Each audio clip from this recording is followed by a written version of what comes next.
मदत व पुनर्वसन खात्याचे मंत्री अनिल पाटील आपल्यासोबत आहेत। आज सकाळपासूनच माध्यमांमध्ये या खात्याच्या ज्या सचिव आहेत या बैठकांनाच उपस्थित नसतात अशा पद्धतीची चर्चा सुरू होती।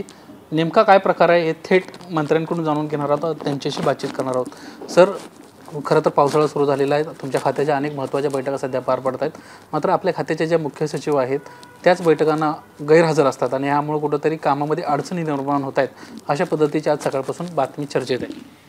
मुळामध्ये आपत्ती व्यवस्थापनाच्या बाबतीमध्ये राज्यामध्ये ज्या ज्या ठिकाणी आपत्ती येऊ शकते अशा स्वरूपाच्या NDRF असेल, SDRF असेल, त्या ठिकाणी आमच्या खात्याचे डायरेक्टर असतील, सेक्रेटरी असतील, हे दोघं सातत्याने दौरे करत असतात। या ठिकाणी आपत्ती व्यवस्थापनेकरता भविष्यामध्ये ज्या कोकणासह उर्वरित महाराष्ट्रामध्ये ज्या ज्या ठिकाणी पूरग्रस्त परिस्थिती असते किंवा ज्या ज्या ठिकाणी लँडस्लाईड होऊ शकतं अशा सगळ्या ज्या काही स्पॉट आयडेंटिफाय करून GSI आणि IITने आम्हाला जे दिलेले आहेत त्या ठिकाणी प्रत्यक्ष आमच्या सेक्रेटरी जे असतात ते कलेक्टरांशी संवाद साधतात आणि त्याच्यानंतर स्वतः जाऊन काही ठिकाणी ते पाहणीसुद्धा करतात। त्यामुळे आपत्तीच्या दृष्टिकोनातून सेक्रेटरींनी कामकाज जे केलेलं आहे ते योग्य दिशेने चाललेलं आहे। या ठिकाणी बैठका घेऊन समजून घेणं ही माझी जबाबदारी आहे, पण फील्डवरती जाऊन प्रत्यक्ष ते प्रस्ताव तयार करून आणणं किंवा कलेक्टरांमार्फत ते घेणं हे खात्याचे सचिव या नात्याने ते चांगलं करतात। अशी देखील एक चर्चा आहे की या सगळ्या प्रकरणासंदर्भात खात्यातच नाराजी होती आणि त्यामुळेच कुठेतरी एक तक्रार देखील मुख्यमंत्री एकनाथ शिंदे यांच्याकडे सोनिया शेट्टी यांच्या बाबतीत झाली। थोडंसं प्रकल्पग्रस्तांच्या बाबतीमध्ये प्रकल्पग्रस्तांना कोयनेचा कोयना प्रकल्पाचे प्रकल्पग्रस्त असतील, पवनाचे असतील किंवा अन्य कुठले प्रकल्पग्रस्त असतील यांच्या बाबतीमध्ये काही निर्णय विभागाकडून घेणं अपेक्षित आहे। काही निर्णयांमुळे मागे जे काही शासन निर्णय झालेले असतील त्या निर्णयांमुळे प्रकल्पग्रस्तांना न्याय मिळायला थोडा उशीर होतोय, म्हणून त्यात पुढाकार घेतला पाहिजे अशी अपेक्षा प्रकल्पग्रस्तांची सातत्याने असते आणि ती स्वाभाविक असली पाहिजे। त्यासाठी सचिवांच्या स्तरावरती काही बैठका आयोजित केल्या पाहिजे अशा सूचना मी दिलेल्या आहेत। परंतु ॲज अ मंत्री म्हणून मी ज्यावेळेला माझ्याकडे बैठका घेतात त्यावेळी चर्चेमध्ये सहभागी न होता जे काही प्रकल्पग्रस्त असतात त्यांचे विषय समजून ते ब्रीफ करून त्याच्यावरती योग्य ती कारवाई करण्याचा ते प्रयत्न करतात। आता तुम्हाला कोयनाग्रस्तांचाच विषय विचारणार होतो। कोयना प्रकल्पग्रस्तांसाठी एक हाय पॉवर कमिटी नेमण्यात आली होती, या सचिवांच्या अध्यक्षतेखालीच ती कमिटी होती। काय नेमकं त्या कमिटीचं काम सध्या चालू आहे, कधीपर्यंत या कोयना प्रकल्पग्रस्तांना मदत मिळणार आहे, त्यांच्या अडचणी दूर होणार आहेत?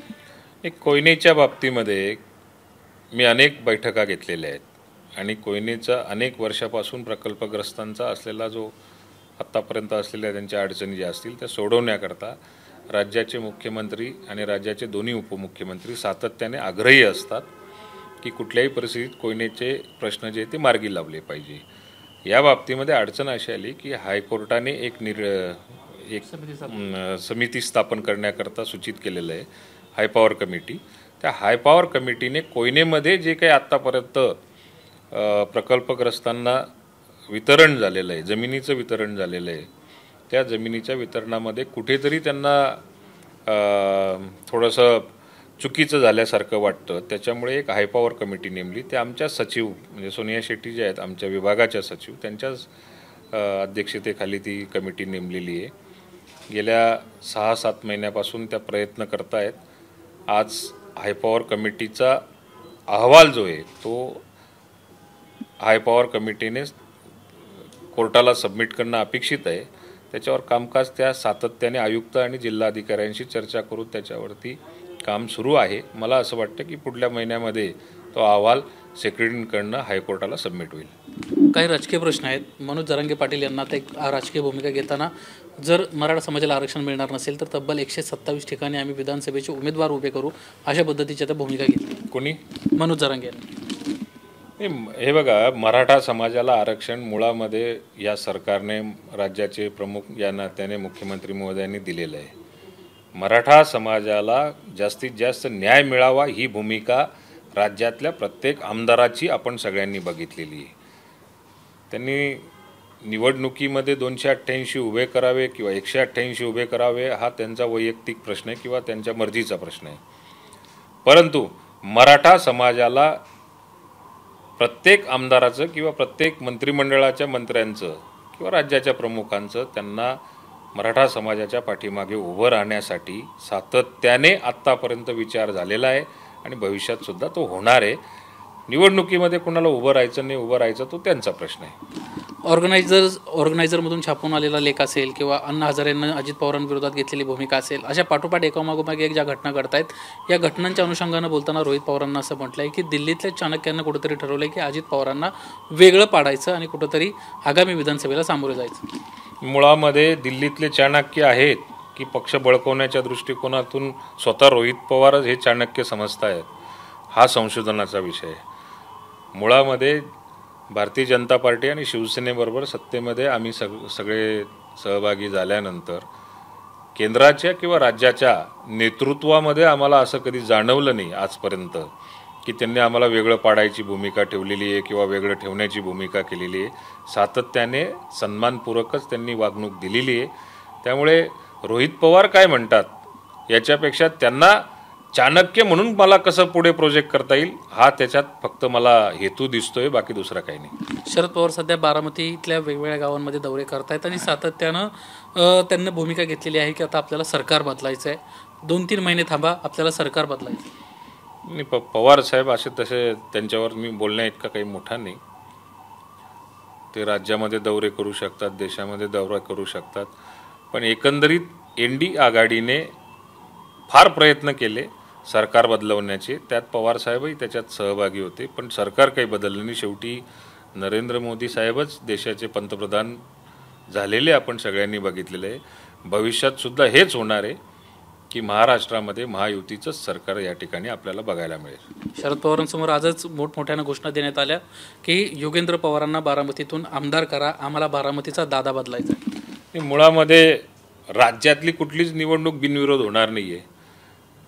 त्यामुळे आमची तयारी बारामती असो किंवा बारामतीपासून उभ्या महाराष्ट्रामध्ये असो, प्रत्येक विधानसभेची आमच्या परीने पक्षाची बांधणी ही फार मोठ्या प्रमाणावरती सुरू झालेली. त्यामुळे बारामतीमध्ये कोण उभं राहील नाही उभं राहील याची चिंता करण्याची आमच्यासारख्यांना आवश्यकता पक्षाला तरी वाटत नाही. कारण बारामतीच्या जनतेला अजितदादा पाहिजेत आणि दादांमुळे झालेली बारामती तिची ओळख संपूर्ण देशामध्ये नाही तर जगामध्ये बारामतीची ओळख निर्माण करणारा कोणी व्यक्ती असेल तर अजितदादा आहेत. त्यामुळे बारामतीच्या जनतेला कोण बारामतीचा विकास करू शकतं किंवा बारामतीकडे चांगल्या नजरेने बघू शकतं किंवा आपल्या बारामतीचं अस्तित्व देशभरामध्ये जगभरामध्ये कोण सांभाळू शकतं एवढी कल्पना तरी निदान बारामतीच्या जनतेला नक्की आहे. सध्या तुमच्या आमदारांमध्ये काही चलबिचल सुरू आहे का? कारण एकीकडे भुजबळ तुमच्याच विरोधात भूमिका घेत आहेत, दुसरीकडे झिरवळ यांना थेट आज महाविकास आघाडीच्या उमेदवारालाच नाशिक पदवीधरच्या निवडणुकांमध्ये पाठिंबा देऊन टाकला. इथं भुजबळ साहेबांनी कुठली विरोधातली भूमिका घेतली असं मला तरी काही आज दिसत नाही आहे. उलट भुजबळ साहेब आमच्या पक्षाचे सर्वश्रेष्ठ नेतृत्व आहे, सिनियर नेते आहेत. पक्षाचं संघटन कसं वाढलं पाहिजे, पक्षामध्ये आपण अजून काय बदल केले पाहिजे, पक्षामध्ये आणखी काय आपण प्रगती केली पाहिजे, तिन्ही पक्ष मिळून आपलं समन्वय कसं असलं पाहिजे या बाबतीमध्ये ते सूचना देतात. आणि त्यांनी सूचना देणं याचा अर्थ ते नाराज असल्याची भूमिका ही सातत्याने कोणी ना कोणी कोणत्या ना कोणत्या माध्यमातून मांडतात. ते सूचना देण्यासाठी तेवढे मोठे नेते आहेत म्हणून त्यांच्या सूचनांचा आदर राष्ट्रवादी काँग्रेस पक्ष नक्की करतो. शेवटचा प्रश्न, कॅबिनेटचा विस्तार कधी होणार आहे? कॅबिनेटचा विस्तार हे मुख्यमंत्री महोदय सांगू शकतात आणि कॅबिनेटचा विस्तार झाल्यानंतर ज्यांना ज्यांना मंत्रिमंडळामध्ये सहभागी होण्याचे तिन्ही पक्षाचे नेते निर्णय घेतील. माझ्या त्यांना खूप खूप शुभेच्छा आहेत. धन्यवाद सर आमच्याशी बातचीत केल्याबद्दल.